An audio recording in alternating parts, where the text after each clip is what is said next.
dibisikkan oleh malaikat Jibril alaihissalam beberapa kalimat. Ada 3 kalimat yang Rasul aminkan pada setiap kalimat itu.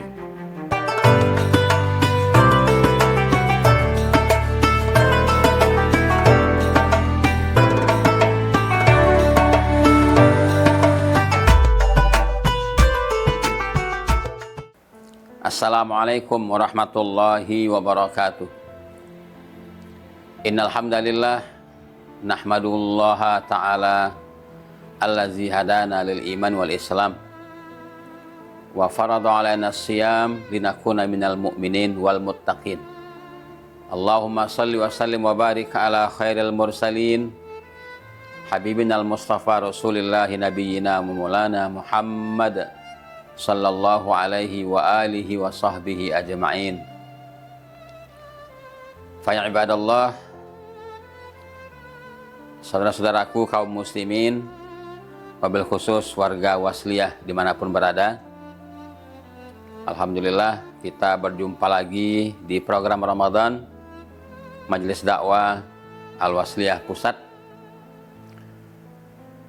dalam kegiatan Ramadan bersama Al-Wasliyah TV.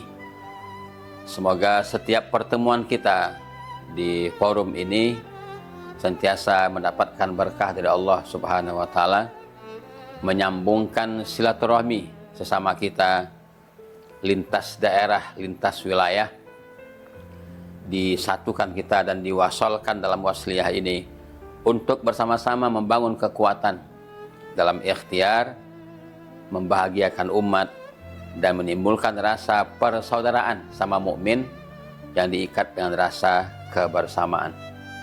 Insya Allah hari-hari yang berlalu berupa Ramadan ini membuat kita semakin taqarrub kepada Allah dengan amal ibadah kita, bertambah kebaikan dan pahala kita, dan tentunya dihapuskan semua dosa dan kekhilafan kita, insya Allah. Pemirsa, sahabatku yang dimuliakan Allah Subhanahu wa taala, satu hadis yang juga masyhur ketika Rasulullah SAW menceritakan kepada sahabat-sahabatnya bahwa dalam satu kesempatan Rasulullah yang akan menyampaikan khutbahnya menaiki mimbarnya, dibisikkan oleh malaikat Jibril alaihissalam beberapa kalimat. Ada 3 kalimat yang Rasul aminkan pada setiap kalimat itu. Kalimat pertama adalah Raghima anfumri'in adraka Ramadan falam yughfar lahu. Rasul katakan, saya jawab amin. Yang kedua, wa raghima anfumri'in adraka abawaihi falam yudkhilal jannah. Nabi katakan amin.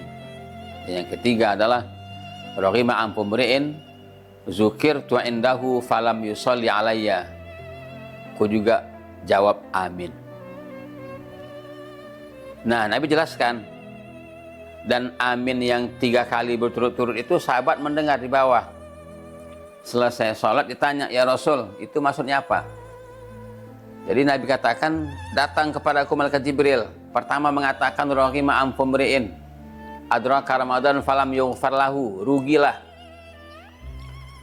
orang-orang yang masuk bulan suci Ramadan, bahkan sampai habis Ramadan tidak memberikan bekas apa-apa, bahkan falam yughfar lahu, ampunan pun dia nggak dapat. Padahal Ramadan adalah bulan maghfirah. Nama lain Ramadan adalah Syahrul Maghfirah, Syahrul Rahman, seterusnya. Sepanjang Ramadan itu disebut dengan bulan maghfirah. Tapi ini hamba Allah ada di bulan maghfirah, di musim ampunan, tapi nggak dapat ampunan. Kan hebat itu, ada penghalang. Apa ini penghalangnya? Kok bisa nggak dapat ampunan padahal bulan-bulan pengampunan? Maka disebut rugi, raghima anfumri'in, rugi. Tiba masanya ampunan, tapi dia nggak mendapatkan ampunan. Turunan hadis ini nanti banyak hadis lain menjelaskan tentang itu. Apa yang menghalangi seseorang dari rahmat Allah? Yang menghalangi dia dari ampunan dari Allah. Yang pertama, tak lain tak bukan al-isyraku billah. Orang yang dalam kehidupannya mensyarikatkan Allah. Apa itu syarikat? Mensekutukan. Apa itu sekutu? Menjadikan ada selain Allah yang dia agungkan. Maka kita dalam zikir kita, la ilaha illallah wahdahu la syarikalah. Allah itu esa, nggak ada sekutu baginya. Justru orang yang pelaku kesyirikan namanya musyrik ini lebih bahaya daripada kaum kafirin. Kalau kaum kafirin jelas dia tidak mengakui Allah, dia menuhankan selain Allah. Tapi kaum musyrik ini Allah juga dia akui sebagai Tuhan, dan yang lain juga dia posisikan sebagai Tuhan. Namanya musyrik. Dalam tanda kutip Allah diduakan. Nah, begitu. Maka itu penghalang rahmat, penghalang ampunan. Nggak bisa dapat rahmat kalau ada al-isyraku billah. Allah mengampuni. Allah tidak akan mengampuni dosa yang mensyirikkan kepadanya, tetapi dia mengampuni selain itu jika Allah menghendaki.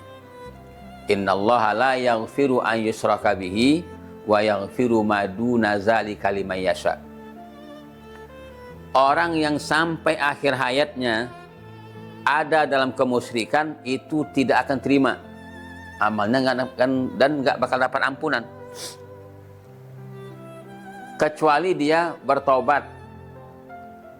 Maka di sisa umurnya dia menjadi orang soleh, diterima. Taubat benar-benar. Nggak ada dalam prakteknya dia juga sholat, tapi dia juga pergi ke tempat di mana ada sesembahan. Di sana ada berdoa kepada sesuatu, mohon dikabulkan permintaannya. Orang begitu, musim-musim tertentu kadang datang ke sebuah tempat untuk dilancarkan urusannya dan seterusnya. Mintalah hanya kepada Allah. Tapi dalam praktek juga kadang ada orang datang ke ulama, datang ke kiai, ke habaib, mualim, tuan guru, syekh. Itu beda kasus. Dia datang itu, dia bicara begini, tuan guru mohon saya didoakan supaya apa yang menjadi hajat saya ini dikabulkan Allah. Nah, sang guru ini kalau dia bijak, dia bilang begini, sama-sama kita berdoa. Dan doa yang paling bagus disampaikan di sepertiga malam terakhir. Nanti saya juga berdoa, kamu juga berdoa. Ini doanya, tuliskan, amalkan. Itu nggak masalah. Dia tidak menggantungkan harapannya kepada orang ini. Itu kalau sampai menggantungkan, itu sudah mengarah kepada menduakan Allah. Jadi berat dosa musyrik itu, orangnya menduakan itu sampai menghalangi dia dapat ampunan sekalipun masuk Ramadan. Jadi kita hilangkan, kita dorong kaum muslimin menghilangkan semua bentuk perbuatan-perbuatan isyraku billah. Apalagi sekarang orang sudah semakin dewasa menggunakan akalnya. Ya, kalau dulu mungkin orang masih terbelenggu dengan doktrin orang tua-tua. Ya, dia tuliskan sesuatu di kertas, digulung pakai ikat, diikatkan ke pinggangnya, namanya azimat. Kemanapun kamu pergi, ini akan melindungimu. Itu sudah mengarah kepada perbuatan musyrik. Sekalipun yang ditulis itu ayat Quran, tapi penempatannya diperlakukan Quran tidak seperti itu. Nanti akan kita lihat apa tujuan seseorang memajang kaligrafi di atas pintu rumahnya. Ditanya, kenapa taruh di situ ada kursi? Ya, supaya setan nggak masuk. Nah, coba ditanya, benar nggak adanya ayat kursi di atas pintu rumah itu setan nggak masuk? Enggak juga. Yang benar itu diamalkan, dibaca. Tapi kita jawab begini, ya itu saya taruh di situ supaya mengingatkan kita kalau mau keluar rumah baca ayat kursi. Itu boleh mengingatkan, tidak menggantungkan kepada kaligrafi itu. Hati-hati juga itu dengan perbuatan begitu. Jadi bukan nggak boleh kaligrafi, boleh, tapi itu tujuannya untuk mengingatkan kita supaya kita baca itu ayat. Nah, kadang kaligrafi ini karena saking cantiknya, saking bagusnya nggak kebaca jadinya. Jadi istilah orang Jakarta, boro-boro dia mau baca, menghafal baca dia nggak bisa. Jadi, itu nanti ada pemahaman sendiri bagaimana menghindari semua perbuatan musyrik kepada Allah. Yang kedua, az-zulmu, berbuat zalim. Zalim di sini maksudnya adalah perbuatan yang tidak adil, merugikan orang lain. Dan itu akibatnya berat. Dia masuk Ramadan, tapi ada perbuatan zalimnya belum selesai. Setidaknya perbuatan zalim itu adalah barangkali menyakiti hati orang lain. Lidahnya mungkin terlalu tajam buat orang lain.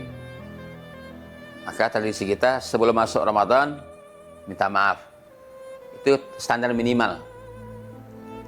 Tapi nanti habis Ramadan jangan diulang lagi. Nah, karena jangan sampai kita termasuk dalam ungkapan orang mendadak soleh ketika Ramadan. Wah, kalau masuk bulan puasa sholatnya rajin, tarawih enggak tinggal, baca Qur'annya berapa kali khatam. Nanti habis itu kembali ke setelan awal. Pekerjaannya bergelimang dengan dosa. Sumber harta pencariannya dari hal-hal yang tidak halal. Nah, jangan sampai begitu. Ibadah mesti memberikan bekas setelah ibadah itu selesai. Jadi sholat yang khusyuk, bagus, itu memang dituntut. Tapi lebih dituntut adalah bagaimana seseorang setelah sholat, bukan pas lagi sholatnya. Mengamalkan nilai sholatnya itu. Muncul kejujuran, berjamaah membangun kesetiakawanan. Melebar itu persoalannya. Bagaimana dia berbuat baik sama tetangganya, berjamaah sosialnya, termasuk dia bermedia sosial yang sehat. Nah, itu termasuk dalam pembahasan jangan sampai berlaku zalim kepada orang lain. Kalau itu masih ada, maka itu menghalangi maghfirah dan ampunan Allah kepada dirinya. Yang ketiga, yang menghalangi itu adalah yang ketiga ini nanti sama seperti poin yang kedua amin tadi. Apa yang kedua itu? Raghima an fumri'in adraka abawaihi falam yughfar lahu. Karena berbakti sama orang tua itu penting, maka dia poin sendiri. Rugilah orang yang diberikan kesempatan masih bisa hidup bersama orang tuanya, tetapi hal itu tidak membuat dia bisa meraih tiket ke surga. Apa maksudnya? Bagi seorang anak, berbakti sama orang tua hal yang wajib, nggak ada tawar-menawar. Kita bersyukur kalau di antara pemirsa ini ada yang masih komplit orang tuanya. Mertua termasuk orang tua. Itu berbaktilah. Muliakan, tenangkan pikiran. Jangan dirongrong dia dengan pemikiran-pemikiran susah. Cukup dia sudah menderita dalam tanda kutip membesarkan kita. Dengan segala macam upayanya sampai kita pada hari ini. Kalau kita masih punya orang tua, muliakan. Tidak selamanya orang tua itu mengharapkan harta dari anaknya. Enggak selamanya. Jangan dinilai dengan harta terus. Mendampinginya, membahagiakan hatinya, mengajak dia bicara. Maka kalau ada pertanyaan bagaimana hukumnya Pak kalau ada anak memasukkan orang tuanya ke panti jompo, panti asuhan khusus orang tua. Secara umum kita katakan apa? Nggak pantas gitu. Anak nggak berbakti, tapi anak punya persoalan lain. Itulah maksudnya. Ketika orang tua lanjut usia, tidak selamanya anak-anaknya bisa berbuat baik kepadanya seperti orang tua ke anaknya waktu kecil.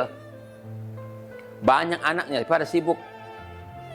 Sepakat, nah itu kita masukkan ke panti aja nih orang tua kita. Ibu kita taruh di panti, kita tinggal kirim biayanya. Ada begitu, daripada di rumah telantar, dipantikan. Tapi tentulah Orang tua kadang juga pengen hidup di antara anaknya, di antara cucunya. Keberisikan cucu itu merupakan hiburan buat orang tua kita sebenarnya. Jadi ditambah lagi, kalau kita yakin rumah yang berkah adalah rumah yang di situ ada orang tua yang dimuliakan. Dalam penjelasan lain, rumah yang berkah, rumah yang di situ ada anak yatim dimuliakan. Artinya yang punya rumah itu punya perhatian kepada anak yatim. Rugilah orang yang masih punya orang tua tapi tidak dapat memasukkannya ke surga. Seorang anak syarat ke surga mendapatkan legitimasi orang tuanya. Semacam apa itu ya, memo. Memo itu maksudnya berbakti, muliakan. Wala taqul lahuma uff. Jangan katakan ah saja. Itu kan bahasa Quran cukup tinggi. Ah saja nggak boleh, apalagi melakukan perbuatan lain, morong-morongnya. Nah, bahkan ya si anak mungkin dengan keluarganya, punya anak, punya istri lagi, punya suami. Ketika orang tuanya datang, nggak apa-apa mereka bohong-bohongan akur supaya orang tuanya senang. Nanti orang tuanya pergi, dia berantem lagi, kan gitu. Kenapa? Demi membahagiakan orang tua, sehingga orang tua tahu bahwa ini anak saya akur saja, jangan sampai memberatkan pikiran. Jadi bahagiakan mereka, itu merupakan kunci surga bagi anak. Jadi berapa banyak pun amal seorang anak, tapi kalau dia menelantarkan orang tuanya, sungguh berakibat buruk. Maka ada pepatah mengatakan, satu orang tua bisa mengurus 10 anak, tapi 10 anak belum tentu bisa mengurus satu orang tua. Semoga kita nggak termasuk dalam kelompok itu. Yang masih punya orang tua, bahagiakan, silaturahmi. Jadikan dia orang pertama yang kita kunjungi, yang kita doakan dalam doa kita. Persoalannya kalau sudah meninggal dunia, yang sudah meninggal dunia, kalau memungkinkan adalah datangilah makamnya, berziarah. Doakan, itu yang paling utama. Dan mendoakan ini bukan hanya yang sudah meninggal, orang tua yang masih ada saja pun kita dianjurkan, diajarkan, dituntun untuk mendoakan mereka. Allahumma ighfirli wa liwalidayya warhamhuma kama rabbayani shaghira. Itu kita ajarkan ke anak kita, ke murid kita. Umum itu doa itu untuk orang tua, apa masih ada atau sudah meninggal dunia. Sehingga kita termasuk orang yang berbakti kepada kedua orang tua. Jangan nanti menyesal, orang tua masih ada, dia nggak berbakti, terus menyakiti perasaan orang tua. Udah meninggal, dia menyesal, udah terlambat. Nah, namun masih ada satu kesempatan, dia berbakti setelah meninggal itu. Pertama, mendoakan. Kedua, berbuat baik atas nama orang tuanya. Ketiga, meneruskan wasiat dan pesannya. Keempat, menjalin silaturahmi dengan teman-teman almarhum.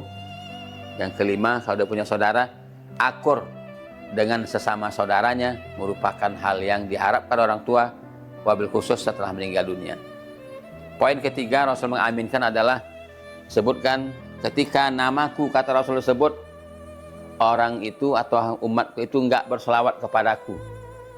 Maka di Al-Ahzab jelaskan, innallaha wa malaikatahu yusholluna 'alan nabi ya ayyuhallazina amanu shollu 'alaihi wa sallimu taslima.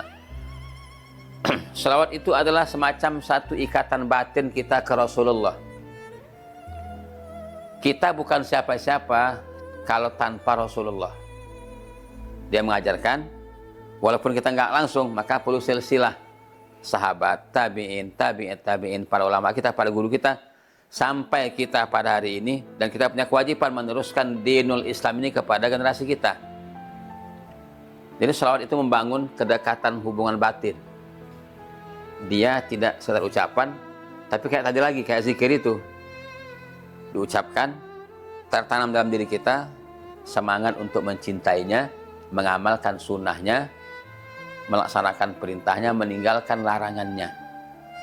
Wa ma atakumur rasulu fakhuzuhu wa ma nahakum anhu fantahu. Itu intinya. Yang dibawa, yang diajarkan, yang dicontohkan Rasul, ikutilah. Fakhuzu, ambil. Wa ma nahakum, dan yang dia larang, fantahu, maka sudahilah, tinggalkan. Jangan kerjakan lagi. Itu bentuk mahabbah ke Rasulullah. Tapi memulainya harus akrab lidah kita mengucapkan namanya, Allahumma sholli ala Muhammad wa ala ali Muhammad, atau pakai Sayyidina, Allahumma sholli ala Sayyidina Muhammad wa ala ali Sayyidina Muhammad. Setidaknya ini selawat menggambarkan kita bagaimana kita merasakan bahagianya nanti di yaumil qiyamah, berjumpa dengannya. Dipanggil kita ke dalam kelompoknya, dan tentunya kita berharap berjalan ke surga dalam rombongannya. Subhanallah, merupakan nikmat yang besar berjumpa Rasulullah Nabi kita Muhammad SAW di yaumil qiyamah nanti, di mana setiap umat mengharapkan bantuannya. Tapi Rasul katakan, dan dia lakukan adalah menolong umatnya terlebih dahulu, barulah umat-umat yang lain, karena dia juga berfungsi sebagai Sayyidul Anbiya wal Mursalin, pemimpin para nabi dan rasul. Semuanya yang Rasul urus di yaumil qiyamah, tapi umatnya didahulukan. Bahagia kita menjadi umatnya, perbanyak sholawat, insya Allah kita berkah dalam kehidupan. Semoga pertemuan kita pada kesempatan ini memberikan tawasobil haq dan tawasobil sabar kepada kita semuanya, untuk dapat istiqamah dalam kebaikan, dan tentunya nanti mendapatkan pula husnul khotimah di ujung kehidupan. Allahumma arhamna fa anta bina rahim, wa la tu'azibna fa anta alaina qadir, wahdina wa wafiqna ilal haqqi wa ila tariqim mustaqim. Rabbana atina fid dunya hasanah wa fil akhirati hasanah wa qina azabannar. Terima kasih. Nasrum minallahi wa fathun qarib wa basyiril mu'minin. In tansurullaha yansurkum wa yusabbit aqdamakum. Wassalamualaikum warahmatullahi wabarakatuh.